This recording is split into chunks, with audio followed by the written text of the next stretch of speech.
सब अपने अपने काम में लग जाओ, सर झुका लो, निगाहें नीचे कर लो, ये अल्लाह के नबी का दरबार है। ऐ जिन्नात और इंसानों की फौज, फौरन अपने अपने काम में लग जाओ, सर झुका लो, निगाहें नीचे कर लो, नबी नजर रख रहे हैं। बिस्मिल्लाहिर्रहमानिर्रहीम। दुनिया के इतिहास में कई बादशाह आए और गए, लेकिन एक बादशाह ऐसा था जिसकी सल्तनत जमीन से लेकर आसमान की हवाओं तक फैली थी। एक ऐसा नबी जिसकी कमान में परिंदे भी थे और खौफनाक जिन्नात भी। आज की है हजरत वाक़या सुलेमान अलैहिस्सलाम की और उनके जीवन के उस आखिरी और सबसे बड़े इम्तिहान की जिसने जिन्नातों के घमंड को मिट्टी में मिला दिया। बैतुल मुक़द्दस की अजीम तामीर। वाक़या उस दौर का है जब हजरत सुलेमान अलैहिस्सलाम के ज़ेरे निगरानी बैतुल मुक़द्दस की तामीर यानी निर्माण का काम चल रहा था। यह कोई आम इमारत नहीं थी। इसकी नींव रखने के लिए पत्थरों को मीलों दूर से लाना था और उन्हें तराशना था। हजरत सुलेमान अलैहिस्सलाम ने अल्लाह के हुक्म से इस काम के लिए उन जिन्नातों को काम पर लगाया था जो अपनी बेपनाह ताकत के नशे में चूर रहते थे। वो जिन्नात जो खुद को इंसानों से श्रेष्ठ समझते थे, हजरत सुलेमान अलैहिस्सलाम की हैबत और अल्लाह के जलाल के सामने बेबस थे।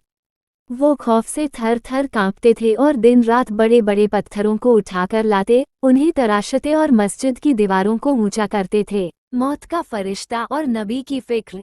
वक्त गुजरता गया, दीवारें बुलंद होती गईं, लेकिन हजरत सुलेमान अलैहिस्सलाम को अपनी रूहानी ताकत से यह एहसास होने लगा कि उनके वक्त का प्याला अब भरने वाला है। उन्हें अपनी मौत का खौफ नहीं था, बल्कि उन्हें फिक्र थी उस अल्लाह के घर की जो अभी अधूरा था। उन्हें डर था कि अगर वो चले गए तो ये सरकश जिन्नात काम छोड़ देंगे, भाग जाएंगे और बैतुल मुक़द्दस की तामीर अधूरी रह जाएगी। हजरत सुलेमान अलैहिस्सलाम ने अल्लाह के हुजूर दुआ की, ऐ रब्बा, मेरी मौत को इन जिन्नातों से तब तक छुपा लेना जब तक ये काम मुकम्मल न हो जाए। अल्लाह ने अपने महबूब नबी की दुआ कबूल फरमाई। एक दिन हजरत सुलेमान अलैहिस्सलाम अपनी इबादतगाह मेहराब में दाखिल हुए। उन्होंने अपनी लकड़ी की लाठी असा ली और उसके सहारे टेक लगाकर इबादत की नियत से खड़े हो गए। तभी मलक उल मौत यानी मौत का फरिश्ता हाजिर हुआ। अल्लाह के हुक्म से हजरत सुलेमान अलैहिस्सलाम की रूह कब्ज कर ली गई। लेकिन करिश्मा देखिए, रूह निकलने के बाद भी हजरत सुलेमान अलैहिस्सलाम का जिस्म मुबारक जमीन पर नहीं गिरा। वो अपनी लाठी के सहारे वैसे ही सीना ताने खड़े रहे जैसे वो आज भी इबादत में लीन हो और बाहर काम कर रहे जिन्नातों पर नजर रखे हुए हों। बाहर आंगन में हजारों जिन्नात काम कर रहे थे। वो बीच बीच में नजर उठाकर मेहराब की खिड़की की तरफ देखते। उन्हें लगता कि हजरत सुलेमान अलैहिस्सलाम उन्हें देख रहे हैं। वो डर के मारे और भी जी जान से काम में जुट जाते। दिन बीते, रातें बीती, हफ्तों से महीने गुजर गए। हजरत सुलेमान अलैहिस्सलाम न कुछ खाते, न पीते और न ही अपनी जगह से हिलते।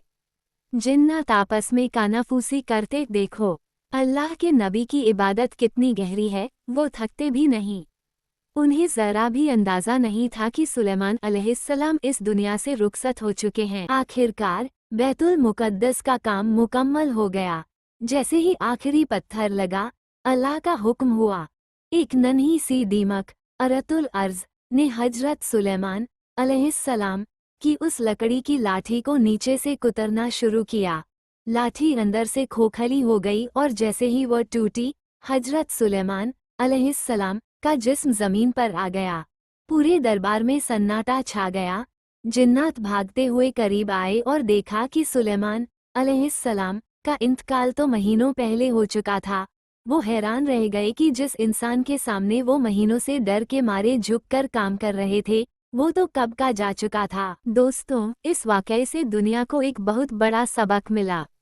जिन्नात हमेशा ये दावा करते थे कि वो गैब भविष्य छिपा हुआ का इल्म रखते हैं, लेकिन अल्लाह ने साबित कर दिया कि अगर उन्हें गैब का पता होता तो वो इस जिल्लत भरे काम में महीनों तक न फंसे रहते।